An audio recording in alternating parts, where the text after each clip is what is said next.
കുഞ്ഞിന് മാഷ് പണ്ട് പറഞ്ഞതുപോലെ മിഠായി തിന്നുമ്പോൾ നല്ല സ്വാദാണ്, പക്ഷേ തിന്നു കഴിയുമ്പോൾ തോന്നും അയ്യോ തീർന്നല്ലോ, കഷ്ടമായി പോയെന്ന്.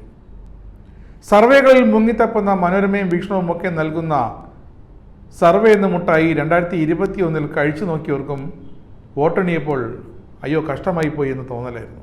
കാരണം മനോരമ പറഞ്ഞു LDF തോക്കുമെന്ന്, ഫലം വന്നപ്പോഴോ ഭൂരിപക്ഷം LDFന്. എന്നിട്ടും പഠിക്കാത്ത മനോരമയിലെ സർവേ വിദഗ്ധർ അടുത്ത തെരഞ്ഞെടുപ്പിനെ കുട്ടിയുടുപ്പും ധരിച്ചിരിക്കുകയായിരുന്നു. അന്ന് പറഞ്ഞതൊക്കെ വിഴുങ്ങേണ്ടി വന്നു ആ സർവേ വിദഗ്ധർക്ക്. എന്നിട്ടും ഇതാ ഒരു ഉളുപ്പുമില്ലാതെ അന്നത്തെ അതേ കള്ളത്തരങ്ങളും പടച്ചുണ്ടാക്കി വീണ്ടും വന്നിട്ടുണ്ട്. പഴയ വീഞ്ഞ് പുതിയ കുപ്പിയിലെന്ന് ജനം മനസ്സിലാക്കാൻ ഒരല്പം സമയമെടുക്കും.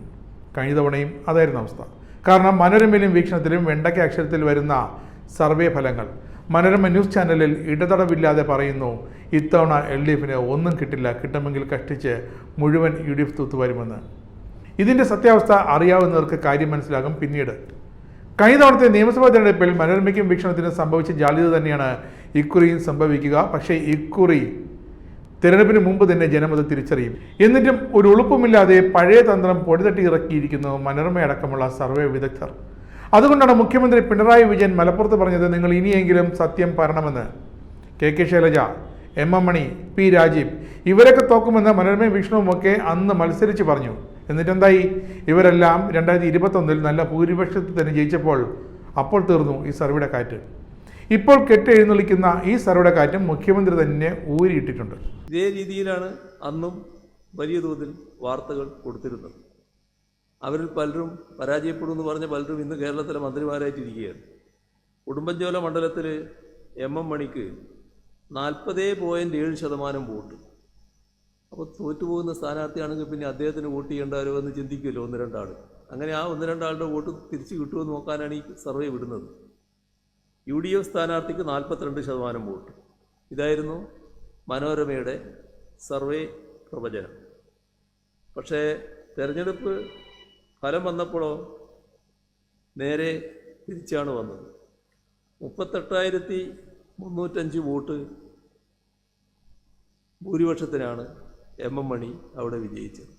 വിശ്വാസ്യത ഇല്ല എന്ന് വ്യക്തമായിട്ട് നിങ്ങൾ വീണ്ടും എന്തിനാണ് വീണ്ടും ഈ തെറ്റ് ചെയ്യുന്നതെന്ന് മുഖ്യമന്ത്രി ചോദിക്കുന്നു. എന്ത് അടിസ്ഥാനത്തിലാണ് ഈ സർവേ തയ്യാറാക്കിയതെന്ന് മുഖ്യമന്ത്രി ചോദിക്കുന്നു.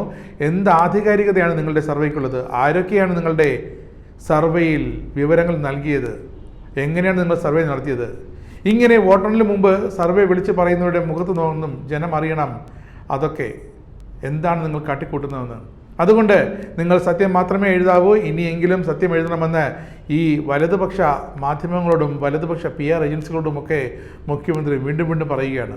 പെയ്ഡ് സർവേകളാണോ പുറത്തുവിടുന്നത് എന്നാണ് ജനങ്ങൾക്ക് ഉണ്ടാകുന്ന സംശയം.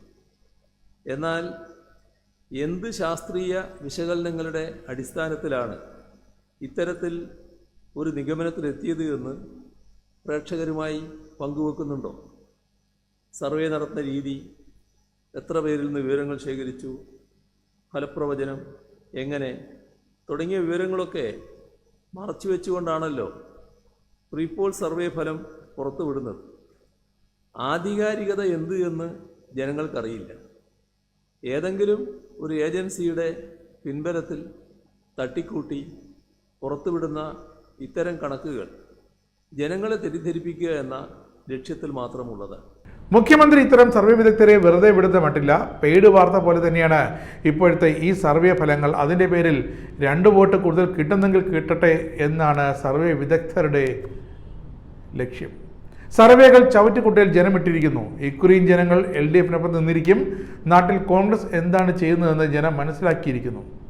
അത് അവരുടെ ഗതികൾ കൊണ്ടാണെന്നും ജനത്തിനറിയാം. LDF ഒരു തറവേലയും ജയിക്കാൻ എടുക്കുന്നില്ല, അത് ആവശ്യവുമില്ല. BJP രാമനെ കൊണ്ട് നടന്നാൽ ഞങ്ങൾ ഹനുമാനെ കൊണ്ട് നടക്കുമെന്നാണ് കോൺഗ്രസിൻ്റെ വാദം. അപ്പോൾ കോൺഗ്രസിൽ നിന്നും ഇത്രയൊക്കെ പ്രതീക്ഷിച്ചാൽ പോരെ എന്ന് മുഖ്യമന്ത്രി ചോദിക്കുന്നു. ആ സംസ്കാരത്തിന് ചേരാത്ത രീതിയല്ലേ ഇതിനകത്തുണ്ടായിട്ടുള്ളത്? അത്തരം ആളുകളെ തള്ളിപ്പറയാനും ആ ചെയ്തികളെ തള്ളിപ്പറയാനും ആ രീതികളെ തള്ളിപ്പറയാനും എന്താണ് കോൺഗ്രസ് നേതൃത്വത്തിന് മടി? അതല്ലേ അവരുടെ ഭാഗത്ത് ഉണ്ടാകേണ്ടത്?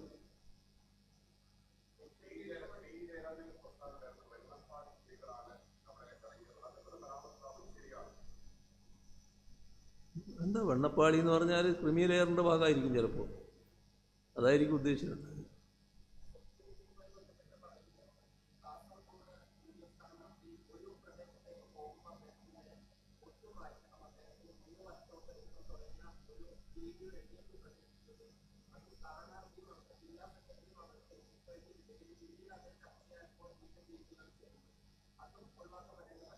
എൽ ഡി എഫിന് അങ്ങനത്തെ പണികളൊന്നുമില്ല.